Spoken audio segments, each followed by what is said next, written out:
Lorry உரிமையாளர்களின் நாடு தழுவிய வேலை நிறுத்தம் தீவிரமடைந்து வரும் நிலையில் அத்தியாவசிய பொருட்கள் கொண்டு செல்லும் லாரிகளை நிறுத்தவும் உரிமையாளர்கள் முடிவெடுத்துள்ளனர். நாடு முழுவதிலும் லாரி உரிமையாளர்கள் வேலை நிறுத்த போராட்டம் காரணமாக சேலத்திலிருந்து மற்ற மாநிலங்களுக்கு செல்லும் ஜவுளி, மஞ்சள், ஜவ்வரிசி உள்ளிட்ட பொருட்கள் முடங்கியுள்ளன. அத்தியாவசிய பொருட்களான பால், காய்கறி, மருந்து ஆகியவற்றை ஏற்றிச் செல்லும் லாரிகளுக்கு விதிவிலக்கு அளிக்கப்பட்டிருந்தது. இந்நிலையில் விலக்கு அளிக்கப்பட்டிருந்த லாரிகளையும் வேலை நிறுத்தத்தில் ஈடுபடுத்த திட்டமிட்டுள்ளதாக லாரி உரிமையாளர்கள் தெரிவித்துள்ளனர்.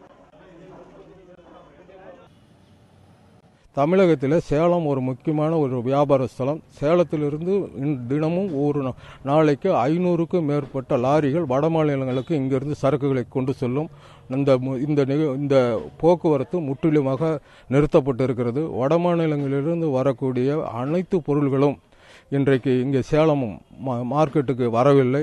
இதனால் 4 நாட்களாக வைத்திருந்தக்கூடிய உணவுப் பொருட்கள் அனைத்தும் ஸ்டாக் வைத்திருந்த பொருட்கள் அனைத்தும் தீர்ந்துவிடும் என்று நினைக்கிறேன்.